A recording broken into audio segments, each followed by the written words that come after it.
عليكم أيها الطيبون أيتها الطيبات أصدقائي، كي دايرين؟ لاباس عليكم؟ نتمنى تكونوا بخير وعلى خير. جئتكم بعد مدة طويلة لكي أحضر معكم وصفة شهية أن تنال الإعجاب ديالكم، اللي هي عبارة على نودلز، يعني الأكلة آسيوية. كنختاروا فيها هاد لي بات هادو كيطلعوا يا سلام بالتجريب، كيجيو زوينين، كياخدوا 4 دقائق الطياب ديالهم وزوينين بزاف. هادو كنصح اي واحد هاد لا مارك هادي. بالنسبه للناس اللي عايشين في اوروبا، الناس اللي عايشين في المغرب ما نعرف واش كاينه ولا ما كايناش، المهم تلقاوهم عند الناس ديال الاسيوي اللي كيبيعوا هادشي ديال الاسيويين. الوغ النودلز اللي غادي نخدمو اليوم غادي نخدموها بشرائح الدجاج. انايا عندي هاد الدجاج ديجا خديتو بحال هكا داير، هذا ديال الكباب. عندي واحد كميه. عندي هنايا المرقاز او الصوصيط تا هو مكونجلي، كناخذ على هذا الشكل هذا احبائي في الله. ما كاينش غادي تقدروا تستعملوا العادي اللي عندكم في الدار، اللي كتشريوه من على برا من عند مول مع الكزار. وبالنسبه للدجاج، لما كانش عندكم هذا الدجاج ممكن تستعملوا عليه، ممكن ديروا غير مرقاز بوحدو ولا ديروهم بجوج، سا ديبون، كيبقى الاختيار ليكم متوفر. عندي البواغو، عندي واحد البصله بعد ما جديتها قطعتها على هذا الشكل هذا. عندي الفلافل الوان، ضفت معاه واحد الفلفله حاره. الجزر، عندي الجزر قطعته حتى هو على هذا الشكل هذا. عندي لي شامبينيون او الفطر، عندي انا هذا الفطر فري.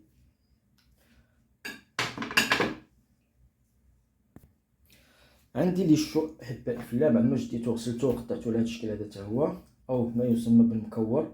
عندي غير هذا الكولور، ما عنديش الابيض. الا كان عندكم بجوج ممكن تستعملوا بجوج. بالنسبه للعطريه غدنا خليط بين زيت الزيتون وزيت المائده. عندي الصوص ديال الصوجا او صويا صوص، صوص ملح حسب الذوق.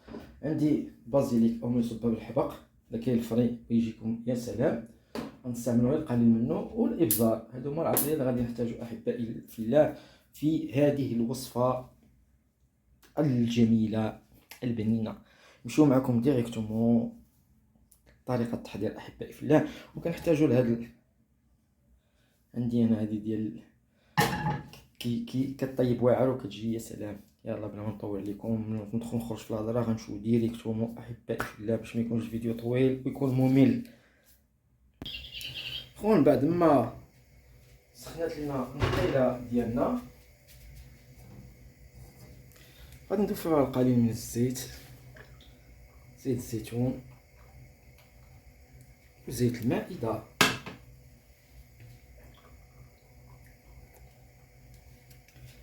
غادي نتركوها واحد شويه تسخن. اخوان من بعد نسيت ما قلت لكم، بما ان عندي واحد قليل من الثوم، نضيف عليها واحد شويه الثومه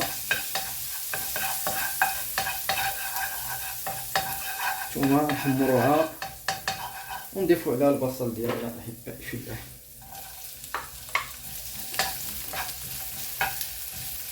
وغادي نضيف عليها القليل من الملح، حيت البصله كتبغي طيب مع الملح.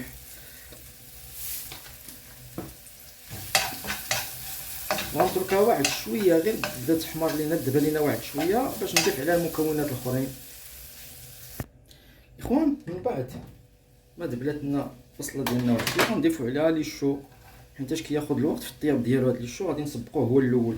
غادي نمشيو معكم تدريجيا، كاين اللي كيدير كلشي دقه واحده، مي من الاحسن غنمشيو تدريجيا. نديرو المكور، نخلوه يطيب واحد شويه حيتاش كياخذ الوقت بزاف باش كيطيب. كاين اللي ما كيبغيش يبقى قاصح، غادي نتركوه واحد المده حتى هو واحد شويه. من بعد غنبداو نزيدو عليه بشويه بشويه، وغادي تبقاو متابعين معنا حتى الاخر احبائي في الله. اخوان عدنا معكم من جديد بعد ما خلينا واحد المده الشو ديالنا. دابا غادي نضيفو الجزر، حيت الجزر حتى هو كياخذ واحد شويه الوقت. وغنضيف معاه هاد البوارو هادو باش تطلق لنا البنه ديالها.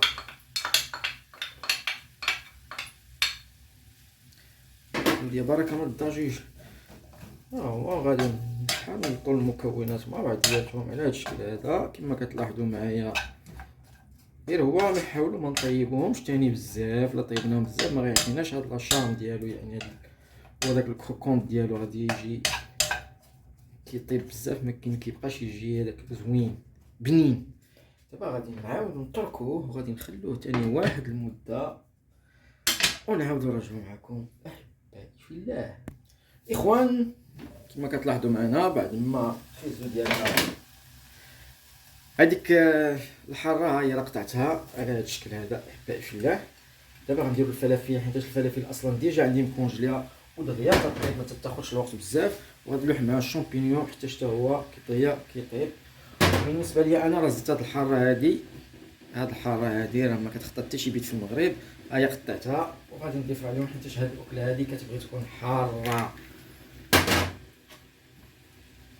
وغادي نخلطوا المكونات ديالنا وغادي نتركوهم واحد تقريبا شي 5 دقائق، حيت الفلفله راه ديجا مكونجليه دغيا تطيب، والشامبينيون حتى هو دغيا كيطيب احبائي في الله. وانا راه البوطه كما كتلاحظوا راه ناقص عليها، ديما كنقص على البوطه، ما كنبغي نطيب معكم شي اكله كونسا كيطيبوا على خاطرهم. نتركوهم واحد المده ونرجعوا معكم خوتي خواتاتي باش نكملوا الوصفه ديالنا. بالنسبه للمركاز ديالي انايا وهاد خليكم معايا باش نقول لكم على الطريقه ديال المركاز فين غادي نطيبو. اخوان بالنسبه للمركاز ديالنا وهذاك الشرائح ديال الدجاج كندير مقيله كنجدها، ندير فيها واحد شويه الزيت، شويه قليل من الزيت، نديروها في البوطه تسخن لينا. اخوان بعد ما سخنت لنا الزيت ديالنا غادي نضيفو عليها النقانق صوصيص، ونضيفو عليها ديريكتومون الدجاج ديال الكباب، شرائح الكباب ديالنا. ولا عندكم الدجاج على الفطار ممكن ديروه غير هو. اخوان هذا ممكن نضيفوه ديريكتومون مع البلا ديالنا مع الخضره كيجي مزيان، ولكن الا مشينا حتى طيبناه في الزيت بحال هكا كيعطي واحد لوغو تاني زوين، كيجي فيه واحد لوغو تاني مخير. بصح كنفضل انايا ندير ليه هاد الطريقه هادي.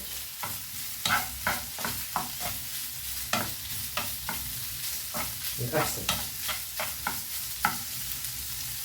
اخوان غادي النتيجه دابا نحصلوا عليها، يعني ما كياخذش الوقت بزاف وكيطلق لنا الزيت ديالو كما كتلاحظوا معنا. كيطلق داك الزيت هو اللي كيعطي داك البنه زوين ملي كنخلطوه مع البلا ديالنا. سي بور صا نديروا ليه هاد العمليه هادي راه كيجي يا سلام.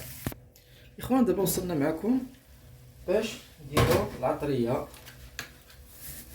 نديروا الملح حسب الذوق، الحبق واحد النسبه،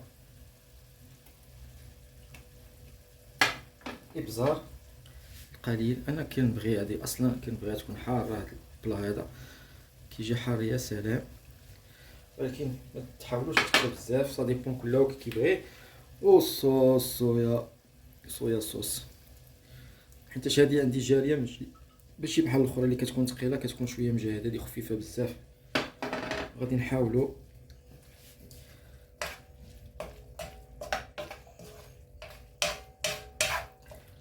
ومنطو غادي نرميو عليهم الصوصات المركاز ديالنا والدجاج اللي ديجا حطينا معكم.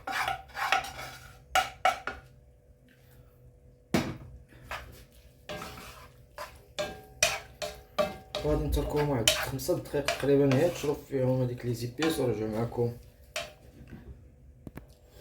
اخوان داز 5 دقائق، دابا غادي نطفو على البلا ديالنا وغادي نداوها باش ندوزو باش نوجدو النودلز لاباط ديالنا لي بات ديالنا.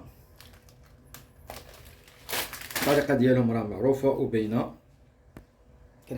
اخوان بالنسبه للطريقه باش غادي نطيبوا لي بات ديالنا هو اننا كنجدو واحد الكاسرونه كنديرو فيها الماء، ما كنديرو فيها لا ملح لا والو.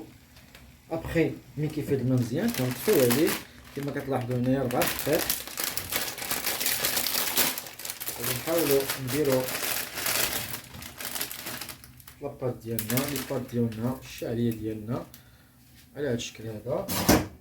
حنا اونطورا طافين عليها البوطه حيت هذه كطيب غير في الماء السخون. وغادي نعاودو نرجعو ليها التغطيه ديالها وغادي نتركوها 4 مينيت احبائي في الله ونرجعو معكم باش نشوفوا الدريساج. ما تزابيوش اخوان.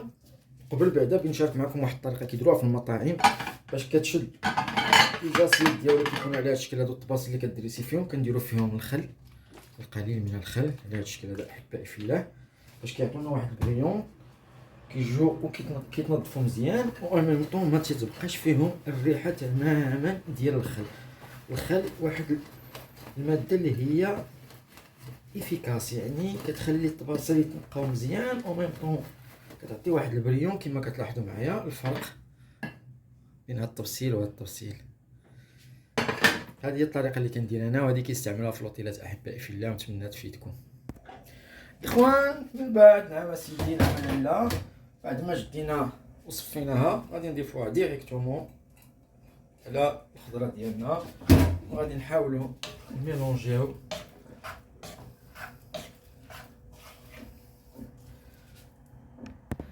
اخوان اخر اضافه اللي غادي نضيفو هو اننا كنشدو السيزام ديالنا الزرارع، ونحاولوا هادو طوغيفيه هادو راه ديجا مقرملين، ونديرو واحد شويه من الفوق.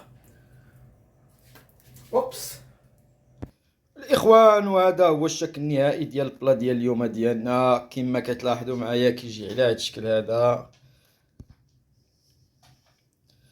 كياخذ شويه الوقت ولكن كيجي يا سلام، كيجي بنين بزاف احبائي في الله. نتمنى تجربوه وينال الاعجاب ديالكم، ونضرب لكم موعد في لقاء قادم ان شاء الله مع وصفه جديده ان شاء الله. ترقبونا، هناك المزيد، ونتمنى الدعم ديالكم يزيد. السلام عليكم. إن أعجبك الفيديو لا تنسى الإعجاب والاشتراك في القناة.